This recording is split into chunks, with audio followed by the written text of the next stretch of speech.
नमस्कार, मैं मोहम्मद आसिफ और आप देख रहे हैं SPN 9 न्यूज़। क्या अडानी के मसले की जांच होगी? आखिर क्यों कांग्रेस ही बार बार अडानी मसले को लेकर मोदी सरकार को घेरती नजर आ रही थी? क्यों कभी भी कांग्रेस पीछे हटती नजर नहीं आई, कभी भी झुकते नजर नहीं आई? क्या इसके पीछे ये वजह तो नहीं है कि कांग्रेस को पता है कि इसके पीछे किसका हाथ है? क्या वाकई में कांग्रेस से मोदी सरकार डर गई है? क्या वाकई में 2024 में मोदी सरकार को अडानी मसले से झटका लगने वाला है? क्यों बचा रही है मोदी सरकार अडानी को? जरा ये रिपोर्ट से समझिए। पूरी है क्योंकि वो भी एक भगोड़े हैं।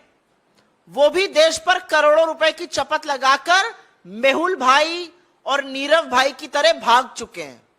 अडानी जी के समधी हैं, उनका नाम है जतिन मेहता। नाम तो आपने सुना ही होगा।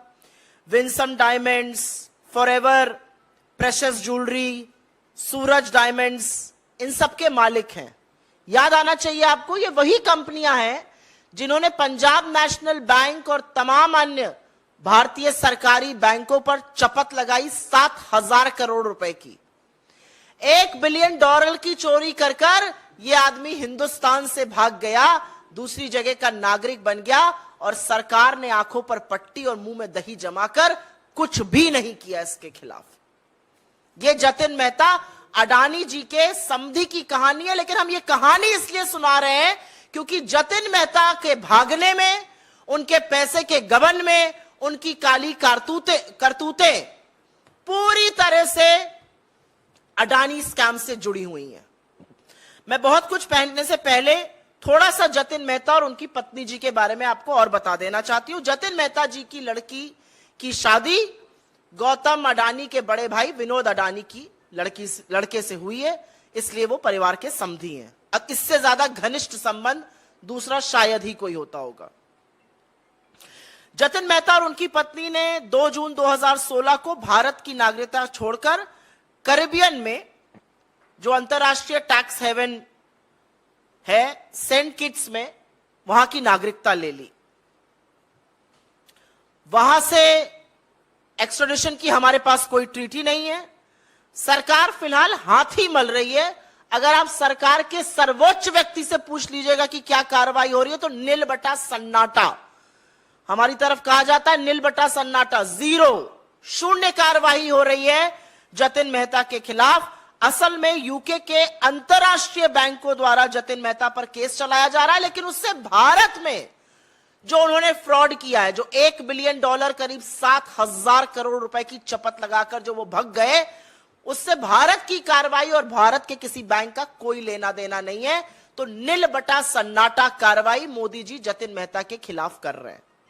अब आपको समझाते हैं कि वो ऐसा क्यों कर रहे हैं। वो ऐसा इसलिए कर रहे हैं क्योंकि मेहुल भाई हो गए या नीरव मोदी हो गए या जतिन मेहता जैसे चोर और भगोड़ों के तार अडानी के काले कारनामे, अडानी की काली करतूतों से जुड़े हुए हैं। जतिन मेहता ने मेहुल भाई और नीरव मोदी की तरह वही स्वांग रचा, लेटर ऑफ क्रेडिट लिया बैंकों से, सोना इंपोर्ट किया और उसके बाद जेवर बनाकर एक्सपोर्ट किए। मजे की बात यह है कि जिन 13 कंपनियों को जतिन भाई ने दुबई में ये एक्सपोर्ट किया, वो जांच के बाद पता चल रहा है वो 13 कंपनियों का मालिकाना हक उन्हीं का था। वो एक्चुअल उन्हीं की कंपनियां थी, उनको उन्होंने एक्सपोर्ट किया और उसके बाद वो पैसा डुबा दिया गया। कह दिया गया पेमेंट नहीं हुआ, पैसा डूब गया। पैसा डूबा नहीं गया, पैसा डकार लिया गया।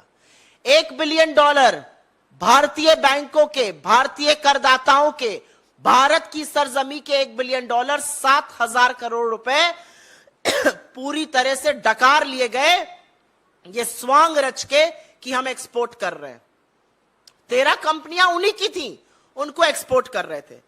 तो सबसे बड़ा मामला ये मनी स्विंडलिंग का बनता है, लेकिन ईडी भगवान जाने कहां है, समझ ही में नहीं आता किसकी तफ्तीश कर रही है, पता नहीं किस विपक्ष के पीछे पड़ी हुई है। अब आपको लेकिन सीधा तार और सीधी स्टोरी जो जतिन मेहता की अडानी के स्कैम से जुड़ी हुई है, बेनामी संपत्ति से जुड़ी हुई है, बेनामी पैसे से जुड़ी हुई है, जिस पर हम सवाल उठा रहे हैं, वो समझा देते हैं आपको। अभी मैंने 13 कंपनियों का जिक्र इसलिए किया क्योंकि जिससे पता चले कि उनके ऊपर किस किस तरह के मामले चल सकते हैं भारतीय सरकार के, वो कैसे चूना लगाकर भाग गए, यह समझाना जरूरी था। इसलिए मैंने अभी आपको पहले उनके काले कारनामों के बारे में बताया। मोंटेरोसा नाम का एक कंपनियों का समूह है, ये शेल ग्रुप्स की मालिक है, मॉरिशस स्थित है मोंटेरोसा। इसका जिक्र तमाम रिपोर्ट्स में भी हुआ है, इसकी बखिया भी काफी अब खुल रही है, कलई खुलती जा रही है। मोंटेरोसा समूह की जो कंपनियां हैं, ये तथाकथित तौर से उन शेल कंपनियों में पैसा डाल रही हैं जिनके थ्रू अडानी के पास पैसा आ रहा है। जो सवाल हम पूछ रहे हैं और जो सवाल देश पूछ रहा है, 20,000 करोड़ किसके हैं?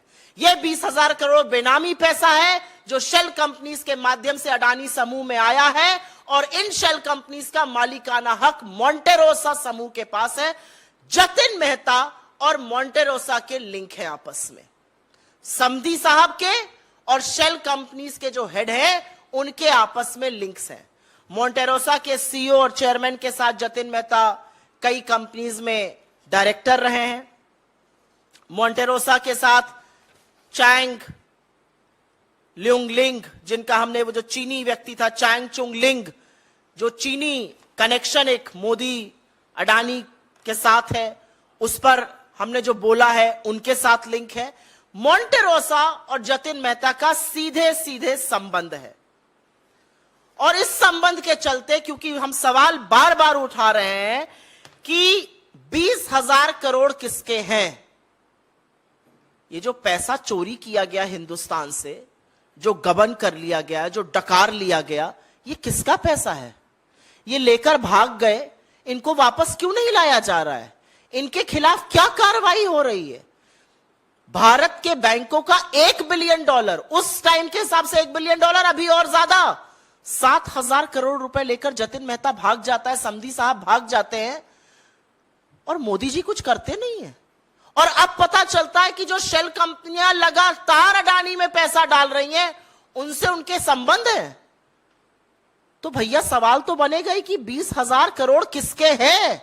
ये बहुत बड़ी गुत्थी है, ये जलेबी है, और उस जलेबी को बना कौन रहा है? अडानी और मोदी जी मिलकर। और मैं इसलिए कह रही हूं मिलकर ये जलेबी बनाई और पकाई जा रही है, क्योंकि अगर ये जलेबी नहीं है तो ये और क्या है? हम बड़ा आरोप लगा रहे हैं और हर बार सवाल का जवाब नहीं आता।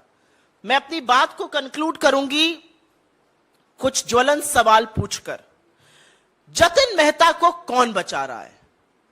जतिन मेहता जो गौतम अडानी के परिवार के समधी हैं, वही गौतम अडानी जो मोदी जी के परम मित्र हैं, उनको कौन बचा रहा है? उनके खिलाफ कार्रवाई क्यों नहीं की जा रही है?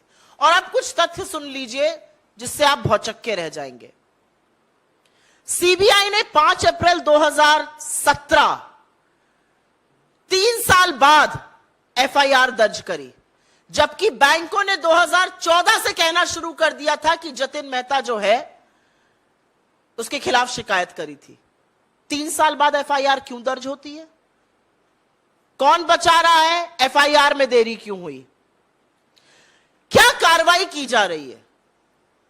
जतिन मेहता ने यहां से नागरिकता छोड़ी, वो सेंट किट्स में बस गए, उनके खिलाफ क्या कार्रवाई की जा रही है? ये तीसरा सवाल है, और ये तीसरा अहम सवाल है, कहां है सीबीआई की कार्रवाई, कहां है ईडी की कार्रवाई? चौथा एक बड़ा सवाल और है, चाहे वो इकोनॉमिक ऑफेंसेस विंग हो, चाहे वो ईडी हो, चाहे वो एसएफआईओ हो, चाहे वो वित्त मंत्रालय हो, 3.5 साल तक इस घोटाले में कार्रवाई क्यों नहीं की गई? सब लोग चुप क्यों रहे? क्योंकि वो गौतम अडानी के समधी हैं, क्योंकि कहीं पर उनके तार अडानी के काली करतूतों और अडानी स्कैम से जुड़े हुए हैं, इसलिए मोदी जी चुप रहे।